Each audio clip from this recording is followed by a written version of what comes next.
What to do? Dr. DrDandruff is in the building, y'all. I told you we got an exclusive. I can't even talk. I'm all fucked up.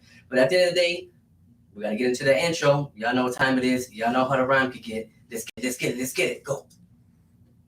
Coming from a land where no one gives one fuck.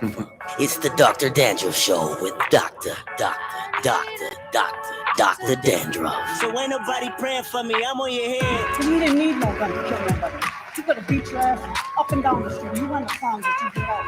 You cannot go to jail. This is a podcast about news, relationships, child support, and everything your long nipple baby mama can't fathom. Ladies and gentlemen, put your hands together for Dr. Dandruff. Run from the right.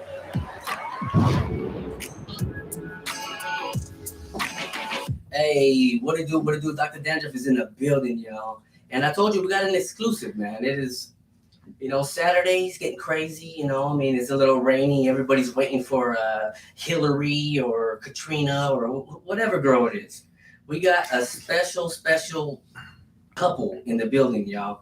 Without further ado, I got Ms.Ronnie Zink in the building, and I got my boy, motherfucking devil boy in the building, y'all. Y'all give it up on some real shit. Let's do it.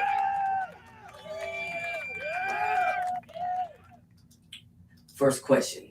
Can we just dive in this? Can we dive in this interview one time, Ms. Ronnie? Yeah. Okay. Where do you reside? Where are you from? I was born in Las Vegas, but I was pretty much raised in Yucca Valley, California. Okay, so you're a desert girl. Yeah. Just like my girl. My girl's from Indio.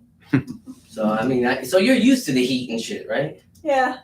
Okay. And we got my boy, Devil Boy in the building, man. What's up, Devil Boy? How you doing, my boy? Y'all give it up for my boy, Devil Boy, man. What up, bro? On some real shit.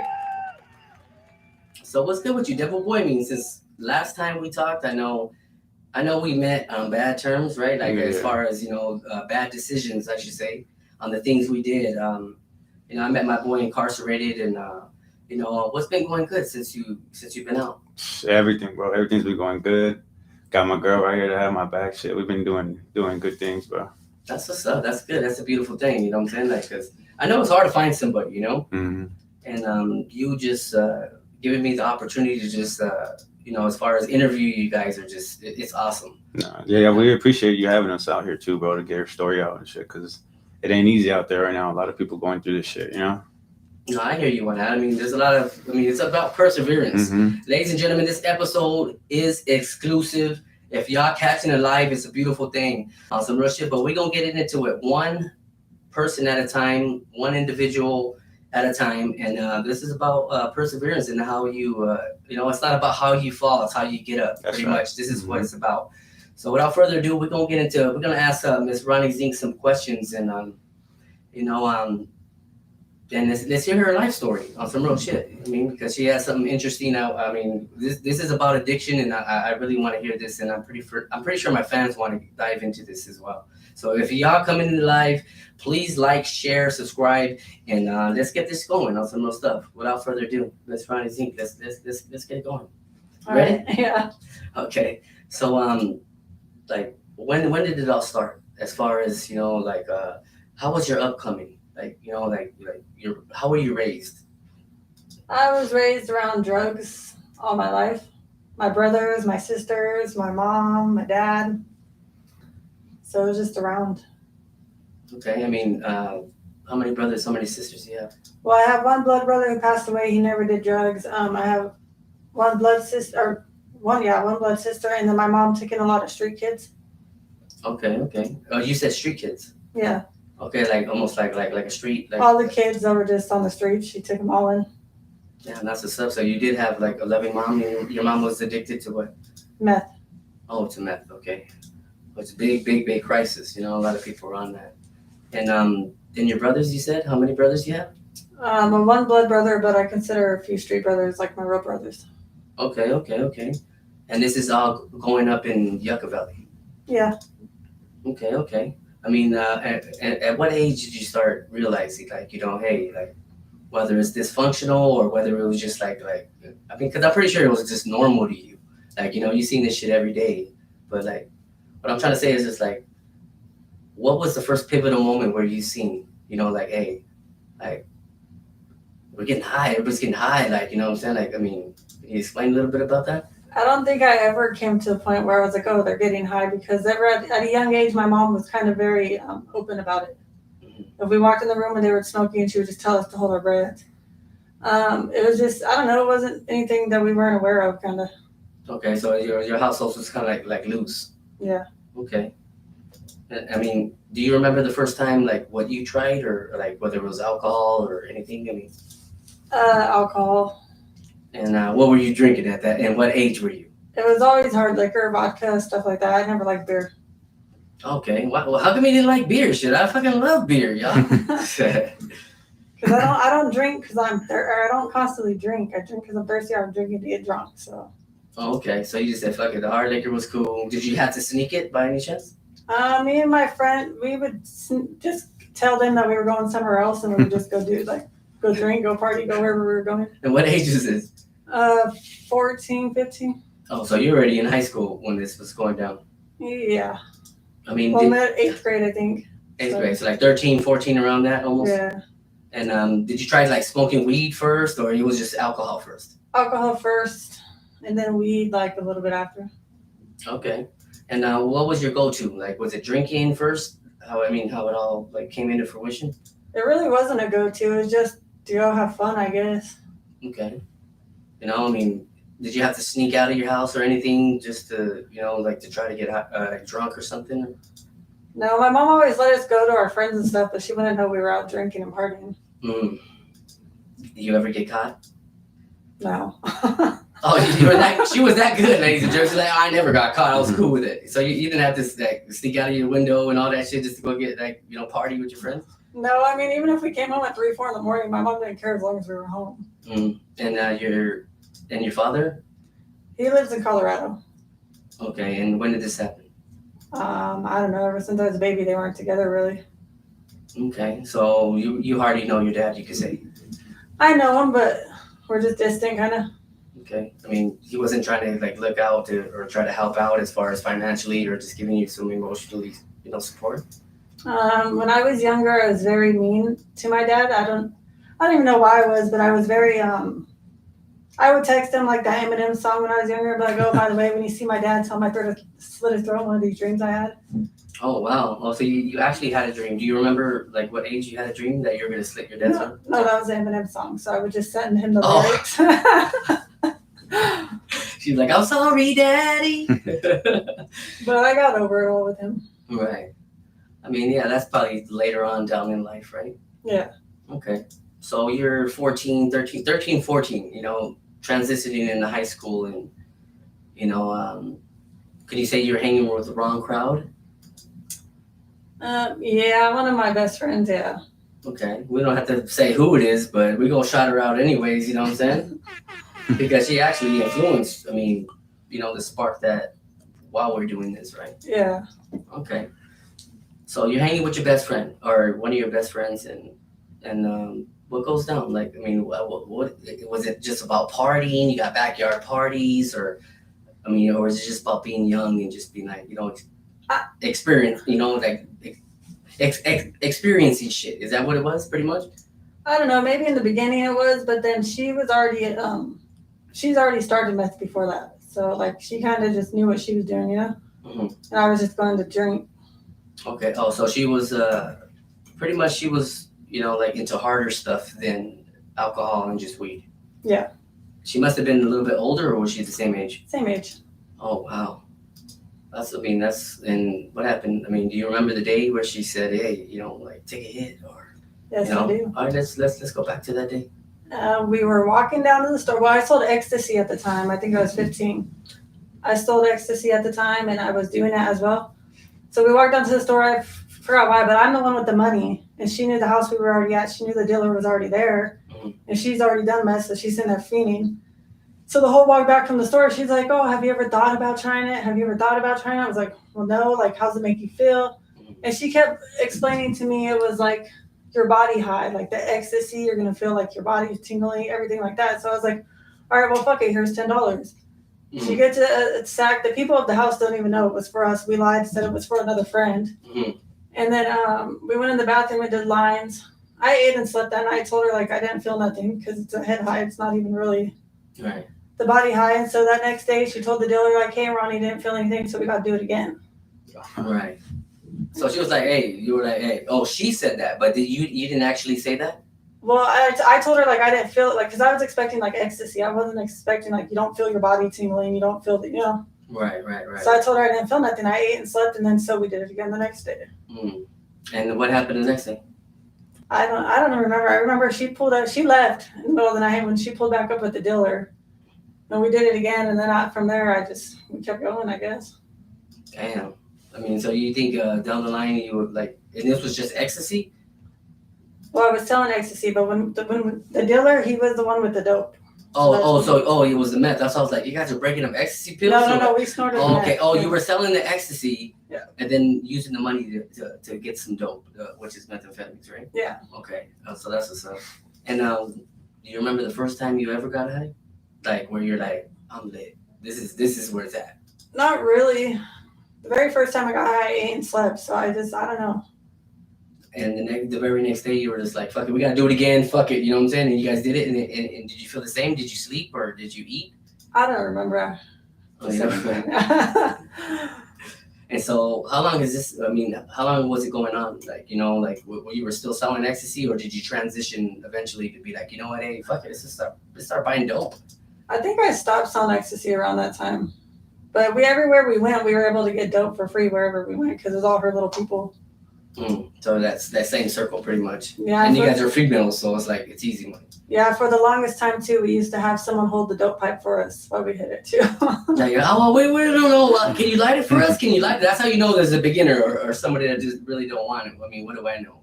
Yeah, I mean, I don't know about we all, but you know, I mean, we all go through something like that in life. You know what I'm saying? Like, I mean, I'm a dope head, y'all. Fuck y'all. I'm fucking with y'all. So you're saying, as far as like, so people are holding it for you. I mean, you guys really don't know, like, how to really get high.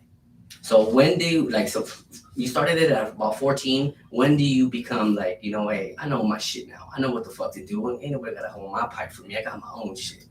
It wasn't much longer because one of these people that we were rolling around with for a while finally just said, like, I'm not doing it for you guys anymore. Like, you're going to do it on your own or you're not going to smoke. Damn. Okay. And you're like, shit, so it is what it is. So, I mean, eventually you start selling dope. Yeah. Do you remember what age? I mean, I've always hustled. So I probably dabbled in the beginning a little bit, but more toward the end of my addiction, I sold a lot. Okay. And what's a lot for those that don't know? I mean, half pounds, you know. So you always were the person that, I mean, growing up that had whatever anybody needed. Yeah. Okay. Let's get to the point to where, where did you find out, like, where did you figure out what the dope could do? Like, whether towards people, I mean, how was your clientele is what I'm saying. Like, did you realize how different it was, like, from, like, what it did, like, what we did to people, and then from what dope did to people? Did you realize, like, you know, that, like, damn, like, people are on crystal, and people are up all night, and people are, you know, might bring you DVDs and shit to try to sell, unless they, like, weed, you know, I don't think nobody does that off weed. People will just be like, hey, I got some money, this and this and this, but dope is a little bit different, you know what I'm saying? Because it's more, not addicting, but it's more like, I gotta get what I have to get, you know what I'm saying? I'm gonna start selling my shit is what I'm saying. Did you ever feel that way? No, but everyone always came to me to sell stuff. I mean, I was still, like, in the beginning, I stole concrete statues from people's yards, solar lights, and I would go collect them for dope. But other than that, people always came to me with their, like, whatever they wanted to collect. Yeah. You wanna get into that? Like, what's the weirdest shit somebody ever came to you and be like, hey, you know what? Hey, let me get an 8-ball for this motherfucker. Fuck it. I got my daddy's lawnmower. What was it? I don't know the weirdest thing. I mean, I've had from tools to just broken DVD players for cars. Not a broken DVD. I'm killing you with a broken DVD player. I can't watch my porn on this motherfucker. I'm killing them. I felt bad. I gave him a sack still, but I don't know. I've just seen everything come through, I guess. Right. So you knew it was a problem. Like, when did you think it was a problem? Like, you know, down the lines, you know, down the years of your, you know, the years of your life. What did you think it was like a problem? Like, you know what? Damn, this is this is pretty strong. Like people are doing whatever it takes. Even I'm doing what it takes just to get this drug. Probably when I was on opiates. Okay, and what year? I mean, what age were you when that transitioned? First time I tried it at 20, but I didn't stick to it. And then Can you, not to cut you off, but can we go back to that day? I mean, do you remember that day where you said, "Fuck, I'm gonna transition right now"? Fuck it. I mean, because for those that don't know, like, what kind was it? It was just the person I was hanging out with. No, what kind was it? Like Heroin. Was it heroin? Yeah. Okay, so for those that don't know and that are just hearing, it's like you're going from one drug that keeps you up all night and doing, whatever the fuck you want to do, to another drug that is a little more of the opposite. You know what I'm saying? It puts you down. You're just more like down. I mean, did anybody warn you and saying that, hey, this is not methamphetamine, this is not dope, this is a whole nother drug, and plus, I want to know how you injected it or how you consumed it? I've only smoked everything. I've never done needles or anything, but I don't know. I don't remember really. I just remember the person was already the heroin addict and he had it, and then I was just like, all right, fuck it, and I tried it, but I didn't think I felt anything the first 2 times I tried it. So I didn't put you down, like you No. were scratching your nose and none of that? No, they were all nodded out, and I was just sitting there, and I was like, okay, I'm going home now. And what'd you do? You just smoked it? Yeah. Okay. Like what, on some foil or something? Yeah. Okay. With a straw? Yeah. I wouldn't know, y'all. I'm just saying. I'll fuck with y'all. So, I mean, you said what, 18? That was 20. Oh, 20. Okay. So what I'm saying is it didn't do nothing the first time, just the same as the dope. Didn't do shit, like, but what? How many times did you have to do it until you were like? I mean, that time I did it the first day, and then the next day, and then I ended up going to jail a few days later. So I used to tell people like God saved my life by not letting me try it a third time. Right. But then it was a few years later when I got back into it. And you want to talk about that? Yeah. Okay, so you went to jail, you said? Yeah. I mean, I really don't think the jail part is important, but at the end of the day, like, how long did you do at least? Just 6 months. So, okay, and then you got out 6 months later, then what happened? Did you go right back? Did you start smoking dope again, or did you just say, fuck it, you know what I'm saying? I'm gonna fuck with the age. No, with dope. Okay. Went straight back to dope. All right. So when was the pivotal moment where it took over you? Where you feel like the heroin was like, you know what, hey, I'm cool with the dope, fuck it, you know what I mean? I like the heroin more. I mean, could you elaborate more on that? The day I don't know, I don't remember what age I was. It was just a few years ago, but I don't know. I just kept doing the downers, and but I was smoking dope at the same time, so it was just leveling out like this. Oh, you were just like countering it? Yeah. Okay. And like your drug of choice was what? Like, I mean, as far as like what you were in the prime of your addiction? Well, toward the end, it was fentanyl. Okay, so like, bam, I'm getting ahead of myself. So okay, I get you.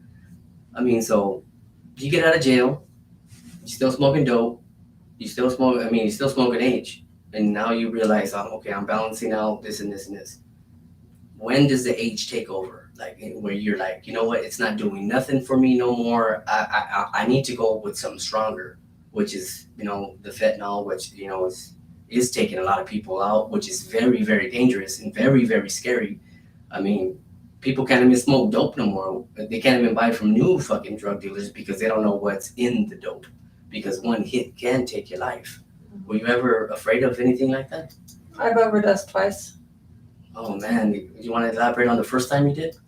The first time the first time it was off of heroin, I believe. I went in the bathroom and I just put a little water in the spoon and stuff and stuck it up my nose. And I just remember opening the bathroom door, and I don't remember nothing else. And then the person who found me said that I was just laying like on the floor from the bathroom door, just like as if I just fell. They probably heard you fall, and they said, "Oh shit, what the fuck?" Well, no, they were just coming inside the house, and they said that they thought I was like drunk, just laying there or something. And that's all you remember? You don't remember how it I happened? don't even remember falling. But you do remember putting you do remember putting the water in the spoon and Yeah. Liquefying it and caldo. They call it a caldito, right? Yeah. Okay. Damn, that's crazy. And that's all you remember? You just blanked out? Yeah, and then waking up at the hospital, I barely remember too. I was groggy. Damn. But I guess I was out for like 20 minutes because the person there called my brother, and my brother was about a 20-minute drive away, and he ended up coming. And I was still out, and my brother said that the door wouldn't open, so he had to kick open my back door. And he had to pull me out of the shower, and he started doing CPR on me for another 20, 30 minutes till the ambulance came. That they even dragged me out on a tarp and everything. Damn, this is your first time. Yeah. And you don't remember nothing till you woke up. Who was around you when you woke up? Do you remember? I just remember waking up to the doctor asking if I knew where I was and if I knew what happened. And then I just told him no. I shook my head no. He said, well, you overdosed on heroin. And then I just shut my eyes and turned my head. And then when they discharged me, my mom was very angry outside because she didn't even know I was doing drugs. So, I mean, did you feel ashamed, or how did you feel? Were you embarrassed, or? No, I was like very groggy and I was just pissed. I didn't care. I just went and got high again right after anyways. Damn. I mean, that's the power of addiction, you know?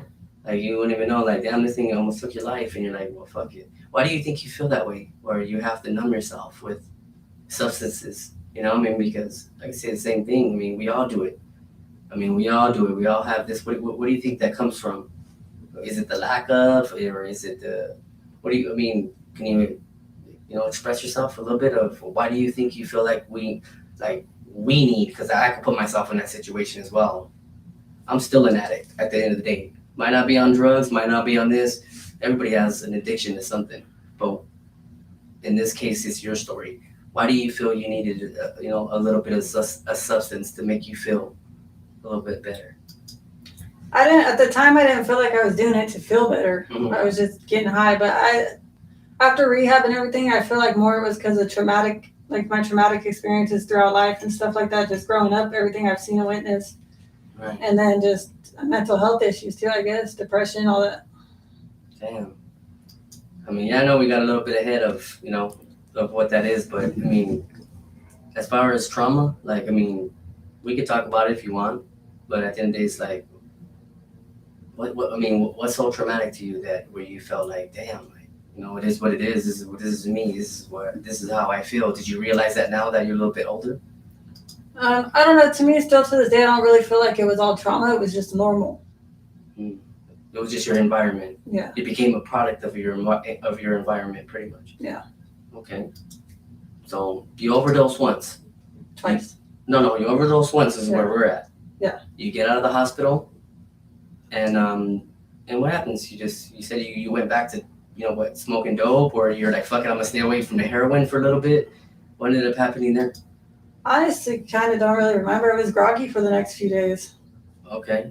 What I'm saying, but you went back to straight to heroin again? I know for sure dope. I don't remember if I waited a day I think I just waited till I started feeling like crap on the heroin. Okay. And you're like, oh, so what you're saying is you needed the heroin to make you feel better? Yeah. Okay, and by this time, how far were you along in your addiction with heroin? Not even long, I don't think. For the first time I overdosed, no. Yeah, no, for your body to crave it. How long does it really take? Because It doesn't take long. It doesn't take long. No. Maybe 10 times, 5 times. Try to give a rough number. I guess it depends on your body and how good the heroin and stuff is. It just how potent it is to take over your body, kind of. Right. So you're over here like, damn, my body's hurting. I need this. I need that. Like I need to get right with myself again. And what do? You do another caldito? No, I started smoking it. Say it again. I started smoking it. Oh, you started smoking it. So you said, fuck that, I'm staying away from the calditos now. That might have been a little bit rough for me. So I'm going back. Now I'm going to start smoking it again like I have been. Yeah. Okay. And how far along was it until the second time you OD'd? It was about 1.5 years down the way, I think. Damn. And what happened there? And do you remember where you were? I was at a hotel and I was sneaking smoking again around everyone because I think I don't know. I don't remember why I was sneaking it, but I was acting like I wasn't getting high on fentanyl at least. Mm. And so every time everyone left the room or I was alone, I would hurry up and hit it like 2, 3, 4 times in a row. And then I'd put it away. And then I guess I was face first on the ground again. And I don't think I was fully dead on that one though, because I became coherent, but I woke up blind. Holy shit. Okay, so by then you already transitioned into fentanyl. Mm-hmm. So the first one, you went with heroin, you overdose, boom, you get back on it, you're still on a heroin. And And then you transition to fentanyl, and you tell people like, you know, well, you don't tell people, you just want people to know that, you know, like, I don't want nobody to know that I'm high. So I'm gonna go on and get high for everybody pulls up and shows up. And next thing you know, you're face down again. Well, that was like a while after. So I think I went to jail and got out, and I took a Suboxone, and I just started doing dope again instead of the opioids, and nobody wanted me on them anyways. So that's when I was sneaking the fentanyl. But before that, I was like, everyone knew I did fentanyl. Damn. And how did you feel? What was the difference between the fentanyl overdose and the heroin overdose? I mean, if you mind me asking.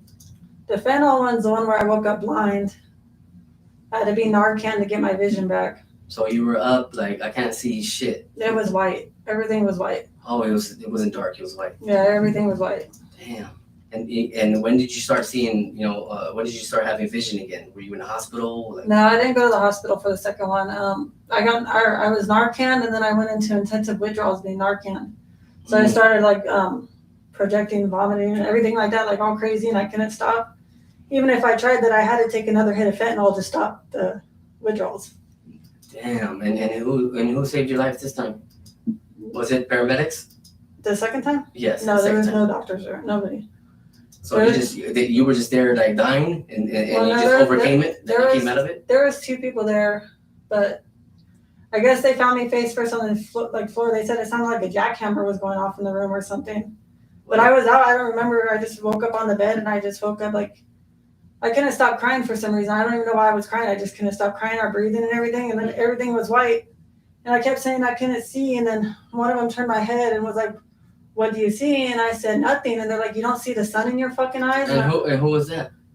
No, you don't have to say names. I'm saying, was it a friend? Was it? It was just somebody. Oh, somebody. Okay. So somebody hit you with the Narcan, or yeah. So it wasn't no paramedic or nobody. It was just people that you were there with. No, yeah, I always carried Narcan on me after. Was it Narcan? Okay, Narcan. Yeah, that's the thing you put in your nose, right? Yeah. Okay. Because they always say, you know, if you're gonna get high, especially like off a drug like this, you gotta always be high with somebody because you just never know.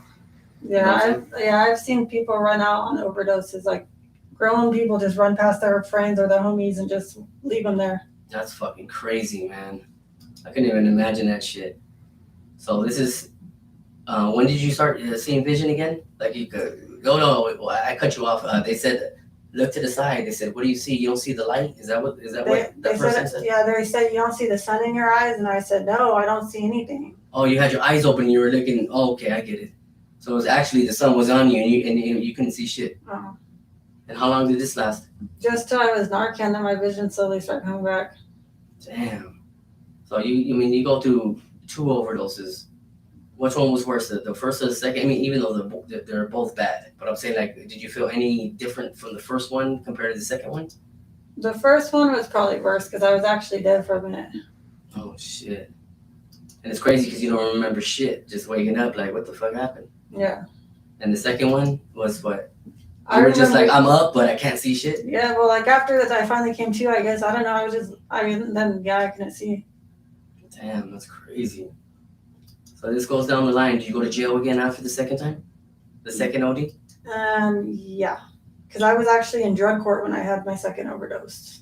Oh, so what they look at is violation she's still using, or what was? I mean, if you mind, I mean, it's not about that, about your crimes, just going to jail. I'm just saying, like, is that how they looked at it? Like, you know what I'm saying? The first one I think was for meth, the first violation that they only got though, and that was just a 3-day flash. And then the second time, they just said, okay, she keeps doing fentanyl. She's going to stay there until she goes to rehab, pretty much. And did you go to rehab? Yeah. Okay, court order. Yeah, drug court, yeah. So this is after your second overdose, and then you get busted. You go for a 3-day flash, and then they say, okay, we're going to give you a 3-day flash. You go to rehab, right? Well, they gave me the 3-day flash, and then when I got out, I ended up violating again because they actually drug tested me inside the courtroom during court. Oh, shit. Because I showed up late, and one of the other girls that showed up late were nodding out. She was nodding out, so they drug tested us both in the middle of the courtroom and took us back. And then that's when they were like, hey, you're just going to rehab. Okay. And what age were you when you went to rehab this time after your second overdose? It was just last year, I think. Okay. So pretty recent. Yeah. That's what I'm saying. Okay, damn.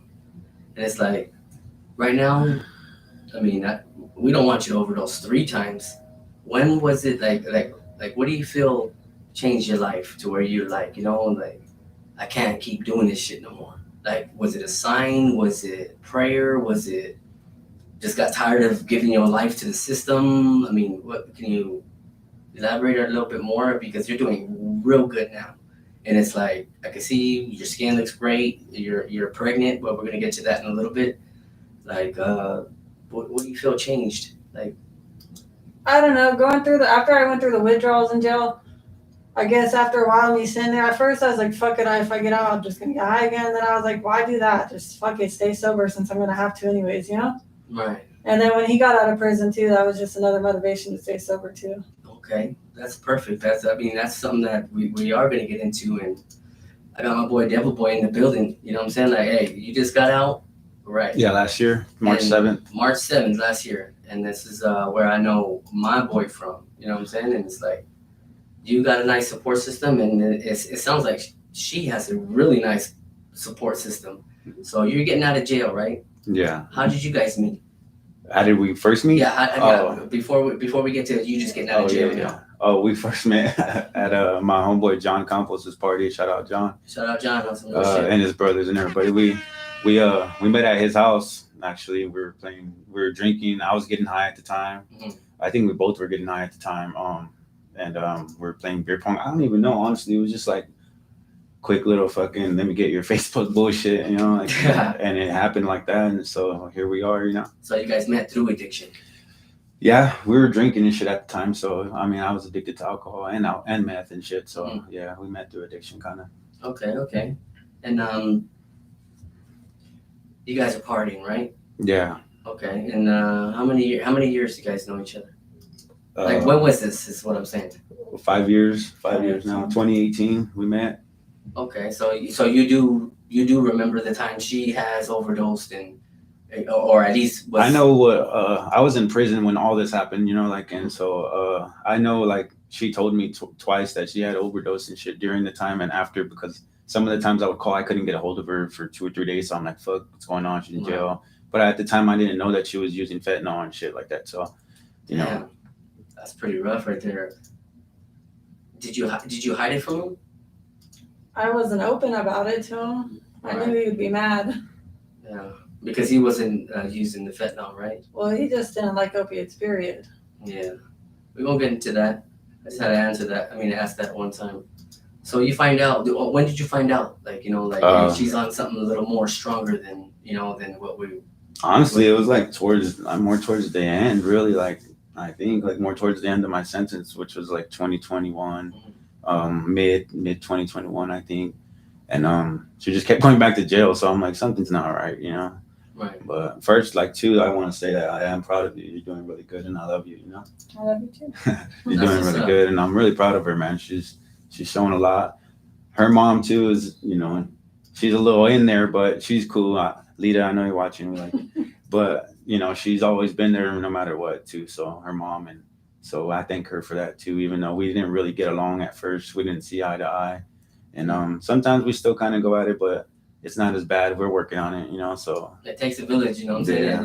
It could get rough, you know what I'm saying? Like, and for me to go over my addiction, you know what I'm saying? Like, it's hard to do it alone. Mm-hmm. You know what I'm saying? And I understood that. I'm older now. I'm 38. I understand it. It's hard to do it without support, without somebody. If you're used to having shit in your life, you're going to go back to that shit in your life. Yeah. You know what I'm saying? Sometimes we need a helping hand. Yeah. Sometimes we dig ourselves so fucking deep in the grave to where it's like, fuck, I can't get out without a hand. And just give somebody a little bit of something, you could probably change their life, you know what I'm saying? And that's just what it is. Do you feel like, now that you see her doing good, is that why you want to stay out of prison? I just want to be there, bro. Like, I feel like kind of partly responsible for leaving her when I went to prison when I did, because we weren't really doing too well, like she was pregnant with my son.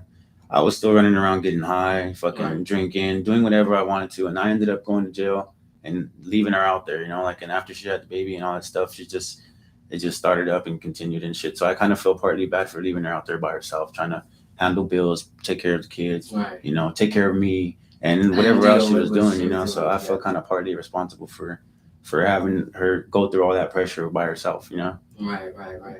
I mean, so it's like, damn, you know what I'm saying? I mean, damn, this is rough, you know, like it's rough for me, you know, because I feel like it was hard for me to do it alone, you know what I'm saying? Do you feel like working with somebody or having that extra support, you think that's a major thing in overcoming addiction or jail time or whatever it is as far as doing good? Yeah, I feel like it's very important to have a system or somebody you can talk to, you know, if it's not each other, if you have a good friend or something like that, you know. Right.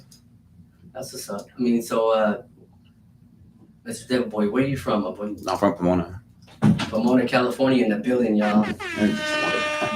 So you grew up in Pomona, West Side, Cherryville. No, I grew up right there. Wild Street. I grew up on Gary and Graham, bro. Dolphins. You got all kinds of shit out there. You know what I'm saying? For those that don't know, Pomona, California is in the San Gabriel Valley, Los Angeles County, and it could get hectic. It could get rough. Yeah. So you growing up in Pomona? I grew up everywhere, bro. You know, like, but I was born in Montclair. We used to live right there on Gary and Graham in Pomona. Right. My grandpa had a house right across the street from Sharky's Park, so 12th Street. Right. So I kind of grew up there a little bit. Then I moved around a lot, like Indio. I used to live in Fontana with my aunt when we got taken away for a little bit, but my mom got us back. Used to live fucking in Yucca Valley and Lander. That's where I met her. We were out there for a long time, bro, like a little over 10 years. And San Bernardino, back to Pomona, you know, everywhere now. Right now we live out in Adelanto, you know what I'm saying? We got our own spot and shit. So that's what's up. And when did you get out again? On March 7th, 2022. Okay, so last year. Yeah, last year. So you've been out a year and say almost a half. Yeah, something like that. Okay. Are you getting any kind of treatment, or do you think you got to do the whole 3 years to get off of parole? Are you talking about parole treatment? Parole, man. Well, to be honest, when I got out, I was doing good, and then I started drinking, bro, and then I got in the car, and fucking something happened. Something was in the car. I got a flash, or I got a violation, but I was doing good at the time still. So my parole officer fucking, you know, she pulled me out, whatever. Right. But COP or so just I don't know what the name of it was. I thought it was just like a flash. She's just like, hey, you know what? Yeah, it's a COP. Continue on parole. Okay, so it's continue on parole. So she pulled me out. I didn't get a charge. I didn't look at it like a real violation because I didn't get charged with shit. But that put me up to 2 years. So I get off next year in March. Okay, shout out my boy. My boy's getting out there. Yeah. And do you feel like it's the alcohol? Bro. That always brings you back. It's the alcohol, bro. That it fucks up everything, bro. For me, you know, like I don't know. It's bad. Yeah, I mean, because I know you, like I can't even drink a beer with my boy. My boy, he's here, you know, and that's cool. I don't want anything that has to do with you going back. And it's like, because alcohol is rough. I'm addicted to alcohol. It's real shit. It's rough, you know. It's just continuing to build a sobriety with her and stay sober. She doesn't want to see me drinking or getting drunk, you know, like, and it wasn't to the point. Same like you don't want to see her getting high. I don't want to see that, bro. I just want nothing but the best for her and for myself and for our family. And from this point forward, bro, I just want to do good, you know? Right. But, the alcohol has always fucked it up for me. Always, bro. Like, here I am fucking 1 beer, 2 beers, 3 beers. 10 beers later, bro. When did you feel like, you know what, hey, I gotta stop this alcohol shit, like, because I go to jail because of this shit all the time. Did you go to jail for something serious because of the alcohol? Or, I mean, let's talk about that. Like, when did you first get addicted to alcohol? Like, when did you first start drinking? Bro, I started drinking when I was like 12 or 13, bro. Like, drinking, getting high. Fucking, I didn't stop. I stopped here and there, like, only because I had to little jail time, or whatever, juvenile hall shit. Right. But I finally stopped when I hit 25, when I went to jail. I didn't, you know, they give you that 3 days grace. I'm burned out, bro. I'm burned the fuck out, you know, fucking fuck that. I'm ready to, you know, to stay sober. So right away, I just start fucking working out, you know, that meth that I was fucking smoking. I traded it for a fucking routine, working out. Right. Those negative thoughts that I had in my head, I traded for fucking good books, self-help. What negative thoughts you have in your head? All that shit, bro. Like, oh, I ain't worth shit. Fucking, I'm gonna get high. Like, who gives a fuck? Nobody cares, you know? So fucking all that self-pity shit, you know, like feeling bad for yourself type shit. But I mean, where do you think that came from?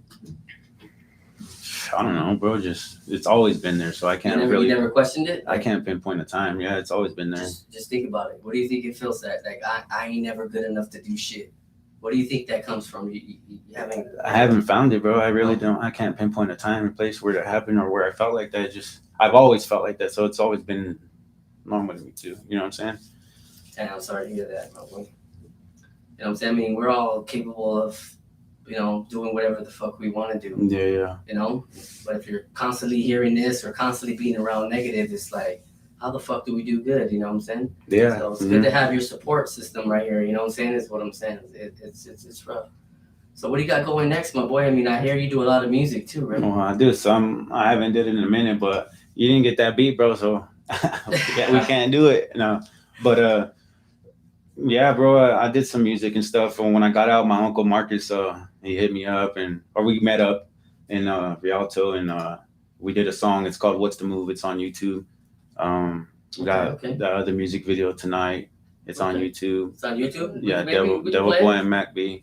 Yeah, want to play it? I mean, it's up to you. Probably later. You know what I'm saying? Okay. But yeah, I'm doing music right now. I work with the union, so they're sending me out to Blythe on Monday. Go do some solar plant. Shout out to Blythe and the union. You know what I'm saying? Yeah, IBEW Local 477. Hey. Shout out to the homeless shelter too in Adelanto, man. This time where they laid me off and shit. I was on unemployment for a minute, and then I went to the homeless shelter to do community service for some tickets that I got, and fucking they needed somebody. I happened to land in the right place at the right time, Right. and they fucking took me in and shit. And the homeless shelter staff, bro, they do amazing, bro. Nobody sees behind the scenes what they do, but they do and deal with a lot, bro. So shout out to the HDHS. Shout out. So you're sober now. I'm sober, bro. I haven't drank for 5 months. I've been off drugs 5 years. Damn, I know some good for people you. are like, "Oh, you're still you're not sober. You're not sober because you're drinking and shit." But for me, I feel like it's still an accomplishment. So I'm I'm not where I was yesterday. You know, like or Right. fucking 5 years ago, bro. I'm fucking right here, right now, where I want to be. Great Right. space, doing good. You know, fucking. We had a little plan before I got out. I fucking had this little plan where I wanted to get a job, car, house. We got that, and so. That's it, bro. It's all about putting it right here 1st. You know what I'm saying? Yeah. And then making it come to life. You know what I'm saying? And that's what we're doing, bro. Right now we're doing good, bro, and I just want to stay that way, you know. I love your energy, my boy. Yeah, I appreciate Yeah. life now, especially with her, bro. Like we spending time together. We're going out. She gets her daughter. She just had her daughter half the summer, bro. We fucking we're at SeaWorld, fucking San Diego, SeaWorld, Oceanside, bro. Fucking we've been going places, bro, all over the It place. just feels good to get out and do something. Yeah, bro. You probably never did that as a Fuck kid. no, bro. I Yeah, was too worried see? about getting high, bro. I didn't fucking want to go nowhere. If you wanted to go, fuck that. Let's smoke first. And if we did get to that destination, if we did get to the destination we're going, we're still smoking, you know? Like we're not enjoying, oh yeah, okay, that's cool. Fucking, you know, come on, pass the pipe. See, that's the fucked up part about when you can't go nowhere without being on a substance. Like me, I couldn't even go to Disneyland with my kids without being drunk. You know what I'm saying? I'm like, it's not about me. Mm-hmm. I never understood that.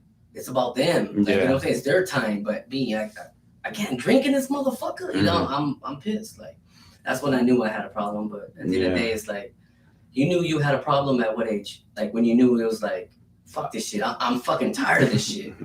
Like, I laugh because it's just like recent, bro. Like I didn't even want to get off on my own, honestly. Like I took that 3-year period and shit when I was in prison, and I didn't really drink at all, bro. Like I didn't drink. I was off everything when I came out of prison. I was all worried about my workout, fucking this and that. Started drinking little by little, and bam, just every day waking up, bam, fucked up. Pounding. Bro, just fucked up, bro.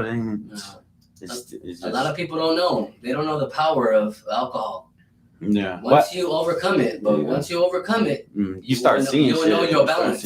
You will know what it does to you. But see, I'm not talking down on anybody that's drinking or anything. I just hope that, you know, fucking, you know, it helps them to realize that shit's fucked up, you know, after a while. Hey, if you don't have a problem, then you don't. If you don't feel like you have a problem, then you're in denial. Nobody can tell you. Then you're in denial. And nobody can tell you anything different. You know, like I know I don't have a problem, so I don't have a problem. I don't care what the fuck you're talking about. But if anybody can get anything out of our story, I hope that it's something good. That's what's up.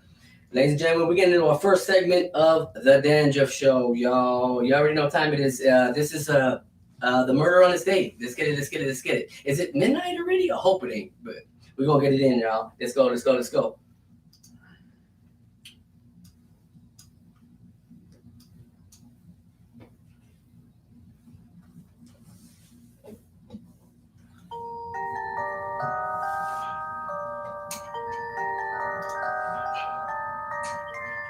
Yeah, ladies and gentlemen. This This is Dr. Dandruff on the murder of this day. We got some crazy shit going on here, man. Murder on this day. We got Groucho Marx on the murder of this day, man. Famous comedian. Groucho Marx is best remembered for his roles in the 13 Marx Brothers films he made with his siblings, Harpo, Zippo, Chico, Gummo. Considered one of America's best comedians. He is also the man behind the Groucho glasses. You see him on the right, motherfuckers. Julius Henry Groucho Marx. October 2nd, 1890 to August 1977, motherfuckers. So the motherfucker did acting, he was a comic, a writer, a singer. The guy's a fucking legend. So do your homework on some real shit. Rest in peace, Mr. Groucho Marx. Let's get it.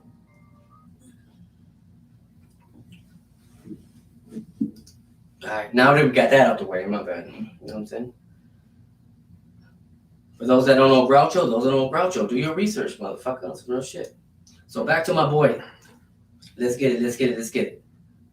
So what are your plans on? Do you want to do music right now, or what's going on? How are you overcoming this addiction that you had? Like alcohol. You figured it out. Like, you know what I'm saying? Every time I drink, some bad shit happens. I'm always going to jail and shit. Like crashing out. You don't want nothing spectacular to happen to where you're like, fuck, I fucked my life up. Mm-hmm. You know what I'm saying? So like, are you thinking that way, or what is your mind process right now? Right now it's not worth it. You know, like I'm thinking like it's either that or this, bro. And I'm good with that. I'd rather have what I got right now. You know, that shit ain't worth it. And then I've always been told too, like if you're gonna fucking end up killing somebody, because I would get drunk, bro, and just fucking talk shit and take off straight to the car, gone, freeway. 120 fucking that's just swerving lanes, fucking all kinds. It's done. How many DUIs I have none. Surprisingly, I have none. But I'm not glorifying that shit. I'm just saying that's what I was doing. You know, running around, fucking driving stupid as fuck, and just fucking taking off for three days at a time. You know, fucking staying drunk the whole time. Come home fucked up. Stay sick the whole week on the fucking ground and shit. It's not cool. You know. Damn, that's just rough. So I mean, you know what it is like. How old are you, if you mind me asking? I'm 29. See, my boy's 29 years old, you know what I'm saying? Like, and for somebody that's 29, that's, you know, like, that has been through a lot of shit, it's like, we hit our third pinnacle in life, is what I call. It's called third pinnacle. It's when your third eye starts to open. Mm-hmm. And you realize that little shit doesn't matter no more. Mm-hmm. That's just what it is. We start to, our intuition comes into fruition to where it's like, you know what?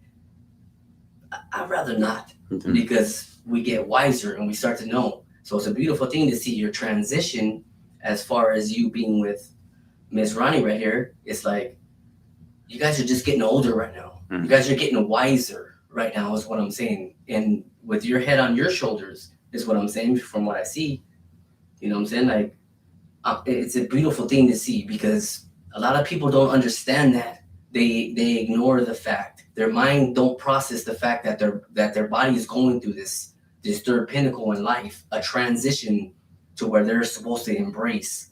Mm-hmm. They ignore the signs.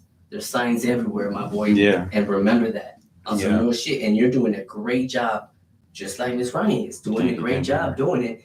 And it's like, don't ignore the signs, dog. Yeah. I feel like some people too are like, oh, it's a fucking it's a way to relapse by talking about this shit, you know? Like it's not. It's just something to talk about. It's information for people that are going through the same thing right now. I know they sure did. I seen it too. Yeah. But it's not that. It's not for anybody's gonna relapse or any of that shit. It's just like it's real life. That's it. It's just real life. There's somebody out there going through what we're going through right now that's trying to get off of it, trying to do better, trying to do this.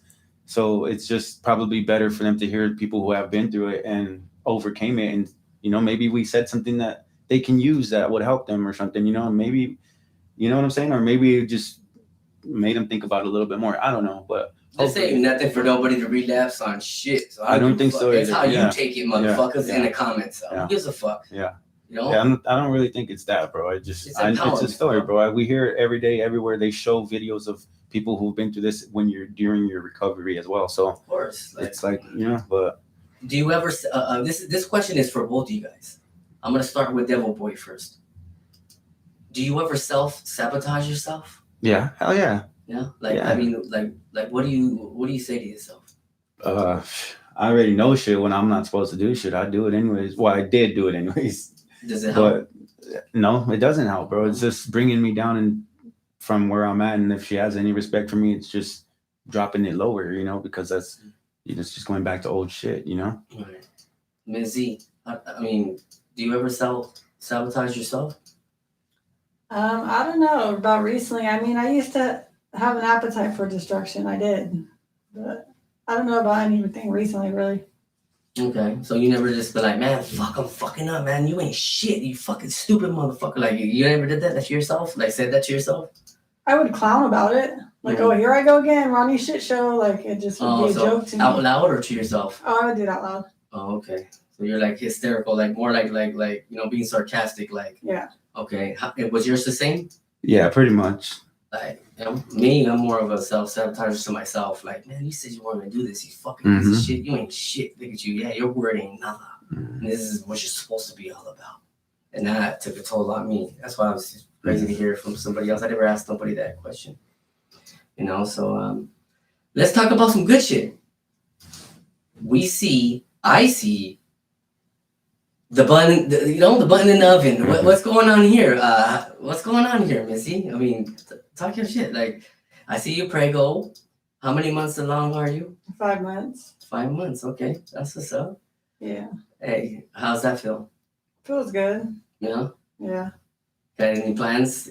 Boy, girl? Are you naming him anything? It's a boy. Okay. We haven't fully decided on the name yet, but there's something in mind. Congrats, first and foremost. You know what I'm saying? Yeah, give it up. Real talk. You know what I'm saying?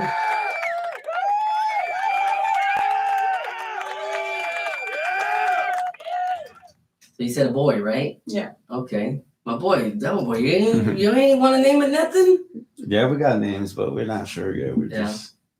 So you guys just taking it one day at a time, or like okay? When I see him, oh yeah, he looks like a Tarzan. Put Tarzan on this motherfucker. Yeah, no. We're talking about it and shit. We're just not too sure which way or which name we want. So. Okay. That's what's up. Did you not the question is like, did you want a boy or did you want a girl? I know you wanted. I mean, the baby's the baby. Yeah, whatever happened. But I know. Her daughter wanted a girl. Her daughter wanted a sister. But we've been sticking with the name like Ozzy or Bellamy or something like that. So Ozzy, you like Ozzy? Yeah, Ozzy's dope. I like Ozzy too. Ozzy's dope. You know what I'm saying? Like, Ozzy's pretty dope. You know what I'm saying? You a fan of Ozzy? Is that why? Nah, nothing to do with. You're not a Black Sabbath fan. Nothing to do with that. I mean, I like that music. Trust me, I like music, but not because of that. You know, just. I thought it was because you like good. Like, you know what? I'm gonna have to. Shit. What's his spelled with? Is it Ozzy? O-Z-Z-Y? I'm putting the I in mine. How about that? You're gonna put the I-E in it? Put the I in there. The I-E. Fuck it. The O-Z-Z-I-E? So, I don't know. I might have to do something to change it up a little. Y'all heard it here first on the Den. No, fuckers. And at the end of the day, it's like it's a beautiful thing to see you guys, you know, transition and do your thing. You guys both look happy. You guys both look healthy.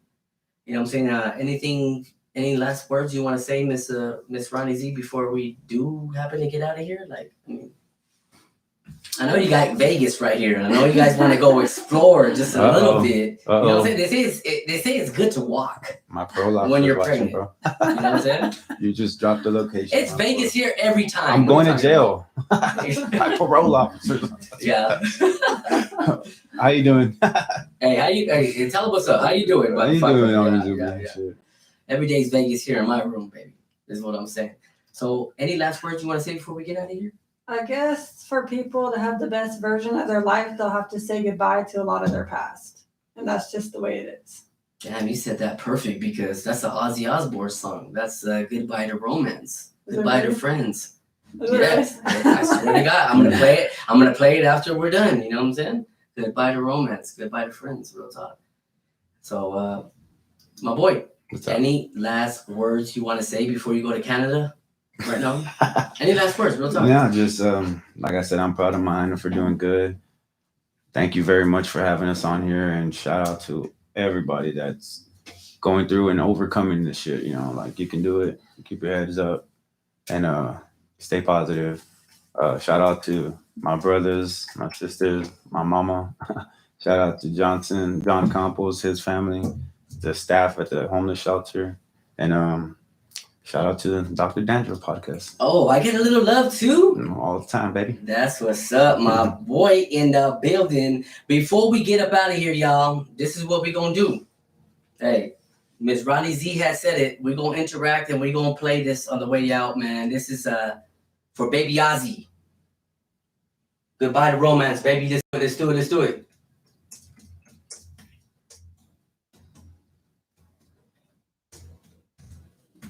Ozzy Osbourne. Let's go on and play this motherfucker, y'all. If I have an ad in it first, I knew this motherfucker was. But hey, y'all, subscribe to the DrDandruff Show. You already know I came, I saw, we conquered, motherfuckers, on some real shit. But we're going to get into like this, y'all. Please subscribe.